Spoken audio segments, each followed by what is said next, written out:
दाऊद वानखेड़े का फर्जीवाड़ा धीरे धीरे सामने आ रहा है। एक आईपीएस अधिकारी जो समीर वानखेड़े के पड़ोसी थे, जिनको लेके कुछ उनकी अनबन हो गई और उनके लड़के को 27A में फंसाने का काम किया गया। जो लड़के की बेल एप्लीकेशन फाइल की गई है उसमें कहा गया है कि कोई भी एनसीबी का अधिकारी घर में नहीं आया, घर से बच्चे को बुलाकर ले गए और फर्जी मामला बनाकर 27A में गिरफ्तार कर लिया गया। जिस लड़के को फंसाया गया उसके पिताजी भी आईपीएस अधिकारी हैं। पड़ोसी से अनबन हो तो जेल में डालने का खेल जो इनका है, जो फर्जीवाड़ा है, ये खुलने लगा। और एक अधिक जानकारी दे रहा हूँ कि जिस लड़की को इन्होंने डिवोर्स दिया था, वानखेड़े को डर लग रहा था कि लड़की हमारे खिलाफ कभी भी खड़ी होगी। उनके चचाजाद भाई को एक पेडलर के जरिए उसके यहाँ पे ड्रग रखवा दिया और राज्य सरकार की एजेंसी जो है एएनसी, उससे उसे गिरफ्तार करवाने का काम किया है। लड़की के घर वालों को डराने की कोशिश की गई कि हमारे खिलाफ बयान दोगे तो पूरे खानदान को ड्रग पेडलर बना के जेल में डाल देंगे। लेकिन धीरे धीरे सारा फर्जीवाड़ा इनका सामने आ रहा है। निश्चित रूप से इनके पिताजी ने हमारे खिलाफ मानहानि का दावा 1.25 करोड़ रुपए का डाला है। उसमें इन्होंने मांग की है कि नवाब मलिक को ट्वीट करने से, मीडिया में बात करने से रोका जाए। इंटरिम रिलीफ मांगी है। मेन जो पिटीशन है उस पर सुनवाई बाद में होगी। हाई कोर्ट ने उस पर सुनवाई की थी और कुछ हाई कोर्ट के ऑब्जर्वेशन थे कि एक विधायक और पार्टी का जिम्मेदार प्रवक्ता होने के नाते और गहराई से चीज़ों को देखना चाहिए था। इस ऑब्जर्वेशन के बाद हमने और चीज़ों को गहराई से देखी। महानगर पालिका के सारे रिकॉर्ड हमने निकाले। जो इंटरपोलेशन का शब्द आ रहा था उसके भी सारे सबूत हमने जुटाए और हमने इनके स्कूल के दाखिले से लेकर लिविंग सर्टिफिकेट तक सारे कागजात हमने उपलब्ध कराए। हाई कोर्ट के माननीय जज साहब के सामने कागज को रखा गया। हाई कोर्ट के ऑर्डर से ये कहा गया कि जो पिटिशनर है उसे भी आप सर्व कर दो।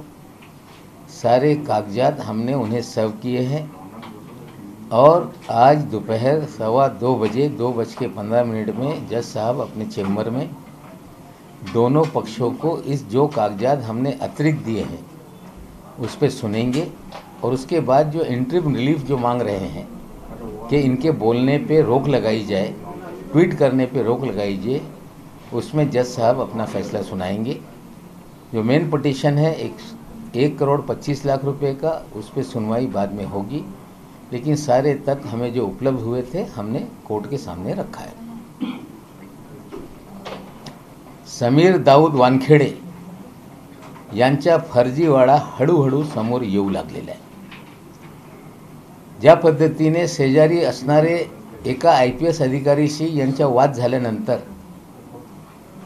त्यांच्या मुलाला कुठेतरी खोटे 27A मध्ये त्यांनी फसवण्याचं काम केलं।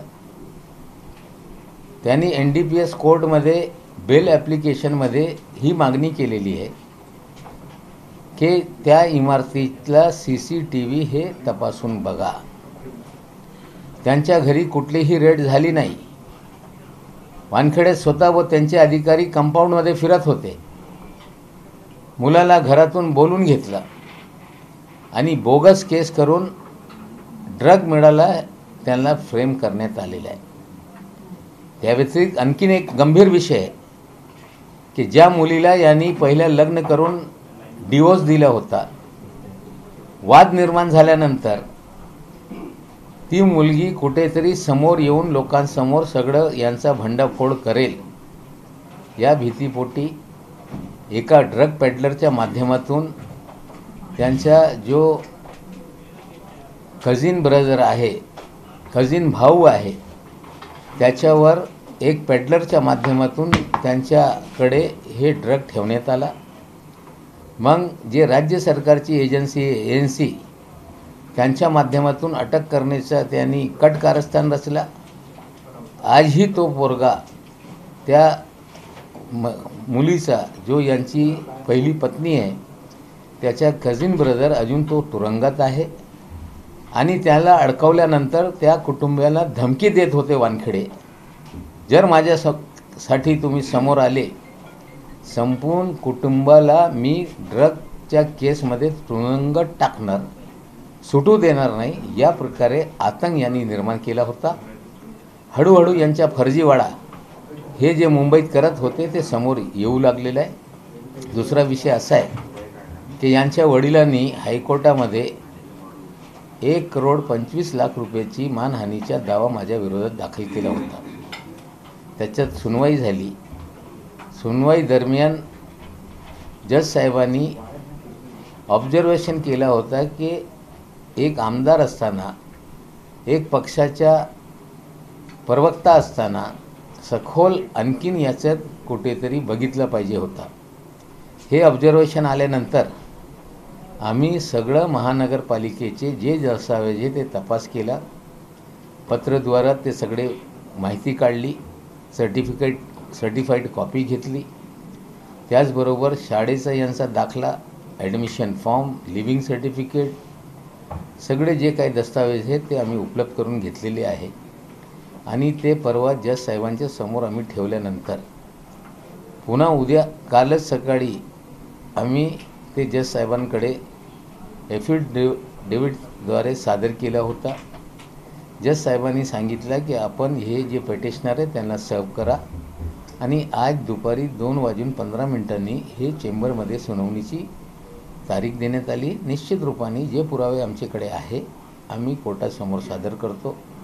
जे इंटरिम रिलीफ त्यांनी मागितलेलं आहे की नवाब मलिकच्या बोलण्यावर कुठेतरी बंधनं घाला, ट्विट करण्यावर बंधनं घाला, त्याच्यावर सुनवाई आज पुन्हा होणार आहे।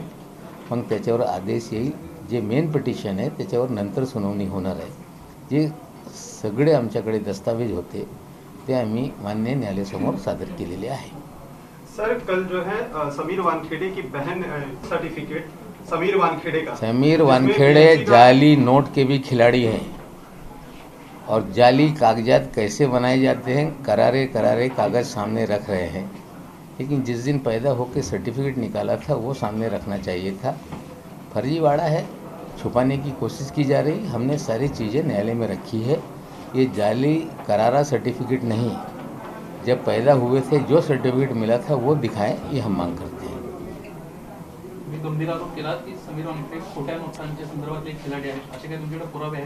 मी आधी सांगितलं होतं की 14,56,00,000 रुपये हे असताना पकडण्यात आले होते। 8 लाख दाखवून कुठेतरी त्या लोकांना मदत करण्याची भूमिका त्यांनी घेतली होती। त्या प्रकरणामध्ये आधीच मी बोललो। आता हे जाली नोट आणि फर्जीवाड्यात मास्टर आहे, करारा ताजे सर्टिफिकेट दाखवत आहे। जन्म झाल्यानंतर जे सर्टिफिकेट त्यांनी प्राप्त केला होता, कुठलेही व्यक्ती बर्थ सर्टिफिकेट कधीही घाल करत नाही। जे खरं सर्टिफिकेट आहे ते दाखवत नाही, फर्जीवाडा करून जे नवीन कागद तयार केलेले आहे ते कागद दाखवत आहे। आमचं म्हणणं आहे कितीही तुम्ही फर्जीवाडा केलं असेल पण हे सगळे कागद आम्ही कोर्टासमोर ठेवलेलेच आहे। त्याचबरोबर आता यांच्या विरोधात तक्रार झालेली आहे जात पडताळणी समितीकडे, तिथे पण पुरावे सादर होणार आहे आणि त्या अंतर्गत हे बोगस सर्टिफिकेटच्या आधारावर यांनी नोकरी घेतली। यांची नोकरी तर निश्चित रूपाने जाणार आहे। नाही नोकरी तुम्ही सांगताय हे प्रमाणपत्र बोगस आहे, पण महापालिकेने दिलेले प्रमाणपत्र जे क्रांती रेडकर यांनी ट्विट केलं होतं त्याच्यावर महापालिकेचा शिक्का सुद्धा आहे, तर महापालिकेने खोटं प्रमाणपत्र दिलं का? असं आहे, त्यांनी सगळं कागद खोडाखाड करून 93 साली सगळे दस्तावेज बदलले, तिकडच्या रजिस्टर पण घाल केला, पण यांना कळलं नाही की हे जे सगळे दस्तावेज आहे ते स्कॅन करून महापालिकेचे रेकॉर्डमध्ये आहे। त्याच्या बाबतीत आता सगळे दस्तावेज मी कोर्टासमोर दिलेले आहे. जे खोडाखाड करून नवीन रेकॉर्ड तयार केलं आहे, ज्याच्या आधारावर सगळं आजपर्यंत क्लेम करताय, त्याच्या आधारावर आज जे उपलब्ध कम्प्युटराइज डॉक्युमेंट आहे, कोणी जाऊन काढू शकताय ते काढताय आणि ते क्लेम करताय. हे खरा आमचा दाखला. खरा दाखला जेव्हा जन्माला आले तेव्हाचा दाखला दाखवत नाही, कारण तिथूनच फर्जीवाड़ा शुरू झालेला आहे. सर, बर्थ सर्टिफिकेट जो है बीएमसी की तरफ से जारी किया गया है, आप उसको फर्जी सर्टिफिकेट बता रहे हैं, तो क्या बीएमसी के लोग भी इस पूरे जो मामला है उसमें भी शामिल हैं, ऐसा आपको लगता है? आज नहीं, इसका पंचनामा बाद में करेंगे. फर्जीवाड़ा है, कोर्ट के सामने कागजात रखा है. निश्चित रूप से कोर्ट के सामने जो इंटरव्यू ली है हमारे बोलने पर रोक लगाने के लिए, लेकिन जो फर्जीवाड़ा है, ये जो हमारी वैलिडिटी कमेटी है उसके सामने कंप्लेंट हुई है. सारे दस्तावेज रखेंगे. इन्होंने फर्जी सर्टिफिकेट बनाया, निश्चित रूप से सुनाई होगी, उन्हें भी बुलाया जाएगा और फर्जीवाड़ा ये साबित होगा, नौकरी जाएगी. जात प्रमाणपत्र पडताळणी जी समिती आहे वाशिमची, त्यांनी असं म्हणजे याचिकाकर्त्यांना असं म्हटलेलं आहे की समीर वानखेडेंच्या वडिलांनी मुस्लिम धर्म स्वीकारल्याची कागदपत्र पण त्यांना प्राप्त झालेली, तसं जात पडताळणी समिती असं म्हणते. मग याचा पण आधार घेणार आहात का तुम्ही? नाही, तेकडची माहिती मला नाही. समीर वानखेडे यांचं सर्टिफिकेट हे मुंबईमधून 95 साली हे कुठेतरी इश्यू करण्यात आला होता. त्याच्या आधारावर तक्रार झालेली आहे. ते जी सर्टिफिकेट काढण्यात आला ते बोगस कागदाच्या आधारावर काढण्यात आलेलं आहे. पडताळणी समितीसमोर हे युक्तिवाद होईल. सर, मुंबई पोलीस पण या जात पडताळणीचा सखोल तपास करत आहे. स्पेशल SIT टीम त्यामध्ये नेमण्यात आलेली आहे. असं आहे की जेव्हा मी बोलायला सुरुवात केलं तेव्हा अरुण हलदरजी यांना जाऊन ते भेटले. वानखेडे दिल्लीमध्ये त्यांनी बाईट दिली की मी कागदपत्र तपासला आणि हे सगळं खरं आहे, त्यांनी कधीही धर्मांतर केलेलं नाही. नंतर दुसऱ्या दिवशी घरी आले, कागद अलटपलट करून मीडियाला त्यांनी व्हिडिओ रिलीज केला, तेव्हा त्यांनी सर्टिफाय केलं. नंतर त्यांना अधिकार नसताना सापला साहेबाकडे वानखेडे गेले आणि त्यांनी तक्रार दाखल केली की मी मागासवर्गीय अधिकारी असताना मला त्रास देत आहे, लोक माझ्यावर बोट ठेवत आहे की मी फर्जी मागासवर्गीय आहे. सापला साहेबांनी राज्य सरकारचे DGPला एक पत्र पाठवलं की हे नवाब मलिक जे आरोप करताय याच्यात रिपोर्ट तुम्ही सादर करा. त्या रिपोर्ट तयार करत असताना महानगरपालिका, ती महिला ज्याच्याशी यांचे लग्न झालं होता, शाळेचे दाखले हे पोलीसवाले पण शोधताय. पण मी स्वतः माझ्याकडे जे कागद उपलब्ध होते DGP साहेबांना आणि CP साहेबांना पत्राद्वारे मी सादर केलेलं आहे. निश्चित रूपाने SC कमिशनला जे रिपोर्ट जाणार आहे, जे काही दस्तावेज उपलब्ध आहे ते मुंबई पोलीसला, DGPला नोटीस आलेलं आहे. SC कमिशनच्या जे काही त्यांना उपलब्ध होणार सगळी माहिती ते त्यांना कळवणार आहे. पण निश्चित रूपाने यांचा फर्जीवाडा आहे, हळूहळू ते उघडकीस येत आहे. तुम्ही 2 शाळांचे दाखले समोर आणले, सेंट जोसेफ आणि सेंट नाही, मी 2 शाळेचे दाखले नाही, मी संपूर्ण यांचे कारकिर्दीतले जे काही कागदपत्र आहेत, ॲडमिशनपासून सगळे कागद मी काढून मी मान्य न्यायालयाकडे सादर केलेलं आहे. मी तेच कागद DGPला पाठवलेलं आहे. मी तेच कागद पुलिस कमिश्नरना पाठवलेले आहे. सर, एक चीज आपने कही कि ये जो डॉक्यूमेंट इन्होंने दिए हैं, ये आपके पास जो दस्तावेज हैं वो पहले जो स्कैन किए गए थे BMC के पास, उनमें से जो है ओरिजिनल। देखिए, जब बच्चा पैदा होता है अस्पताल से रिपोर्ट भेजी जाती है कि इस अस्पताल में ये बच्चे का जन्म हुआ, इसकी माँ ये है, इसका बाप ये है. उसका रजिस्टर महानगर पालिका में भेजा जाता है, उसकी एंट्री होती है. फिर बच्चे के परिवार के लोग सर्टिफिकेट के लिए जाते हैं. जब सर्टिफिकेट बनता है उसका भी रजिस्टर बनता है और वो सर्टिफिकेट जो दिसंबर 79 में इशू हुआ था, वो सारे दस्तावेज उस समय हैंड रिटन सारे कागजात रहते थे. महानगर पालिका ने सारे दस्तावेज को स्कैन करके रिकॉर्ड में रखा है और उसके बाद महानगर पालिका ने ऑनलाइन बर्थ सर्टिफिकेट का सिस्टम तैयार किया. नए सिस्टम में धर्म का कॉलम ख़त्म हो गया है, लेकिन रजिस्टर में धर्म लिखा जाता है और पुराने जो सर्टिफिकेट इशू होते थे वो हैंड रिटन एक light green colour sea green कागज़ पे इशू होता था। सभी लोगों को वो इशू हुआ है। उस समय जब तक कंप्यूटराइज सिस्टम नहीं था, वो सारे दस्तावेज महानगर पालिका के जो भी स्कैन आर्काइव है उसमें सेव है। हमने सारे कागजात वहाँ से निकाले। कब टेम्पर किया गया, कैसे बदला गया, आज मैं उस पर बात नहीं करूँगा, कोर्ट में मामला है। लेकिन सारे दस्तावेज हमने महानगर पालिका से सर्टिफाइड कॉपी निकाली, स्कूल से सर्टिफाइड कॉपी निकाली, और वो पुलिस कमिश्नर, डीजीपी और हमारे जो वकील हैं उनके जरिए न्यायालय में एफिडेविट द्वारे हमने रखा है। नावभाई एक प्रश्न असा उरतो की क्रांती रेडकरांनी जो दाखला ट्विट केलेला आहे तो दाखला कशा पद्धतीने तयार करण्यात आला, याच्यात महापालिका अधिकाऱ्यांचा काही सहभाग आहे का, बोगस दाखला त्याच्यामध्ये? त्याच्यात बराचशा काही घोल आहे। आज त्याच्यावर मी भाष्य करत नाही, ते फर्जीवाडा एक व्यवस्थित प्रेस कॉन्फरन्स घेऊन मी माहिती देणार आहे। आज एक दुसरा ट्विट केलेला आहे अमरावती संदर्भातलं, भाजप आमदार त्यांच्या संदर्भातलं ते ट्विट आहे, त्याबद्दल ऑडिओ क्लिप देखील आहे त्याच्यामध्ये। नाही, असं आहे की ते कुठेतरी म्हणजे ट्विटरवर एक क्लाउड डिस्कशन होते, त्याच्यात खोटा बोलत आहे। कुठल्या पद्धतीने भाजपची लोक खोटारडे आहे, त्या क्लाउड डिस्कशनमध्ये सगळं जे उपलब्ध झालेलं आहे त्याच्या आधारावर ते क्लाउड डिस्कशनची क्लिप आणि माझे मत त्याच्यात मी लिहिलेलं आहे। नावभाई, परमवीर सिंग जे माजी पोलीस आयुक्त आहेत त्यांना फरार घोषित करण्यात आलेलं आहे आणि तेच तक्रारदार आहेत अनिल देशमुख यांच्या प्रकरणामध्ये। तर आता तक्रारदार जर फरार असेल तर या प्रकरणाची चौकशी व्हावी का? नाही, बघा, स्पष्टपणे आमचा मत आहे की अनिल देशमुख साहेबांना हे ज्या पद्धतीने वाजे आणि परमवीरनी या मुंबईमध्ये खंडणीचा धंदा सुरू केला होता किंवा अँटालिया समोर बम प्लॅन करून जे काही घडून आणला, ती लोक सरकारला कुठेतरी अंधारात ठेवून हे सगळे करत होते। विधानसभेमध्ये जेव्हा प्रश्न आला तेव्हा पण कमिशनरनी गृहमंत्र्यांना, मुख्यमंत्र्यांना मिसगाईड केला। तेव्हा सगळी माहिती समोर आल्यानंतर यांचा बदली करण्याचा निर्णय झाल्यानंतर त्यांना वाटू लागलं की कुठेतरी इन्क्वायरी पुढे गेली तर आम्हाला अटक होणार आहे। मग काही भाजपचे मदतीने अनिल देशमुख साहेबांच्या विरोधात मेलद्वारे तक्रार करण्यात आली। हे झाल्यानंतर काही वकील CBIच्या माध्यमातून करा, असा FIR करा, अशी भूमिका तो लोकांनी घेतली।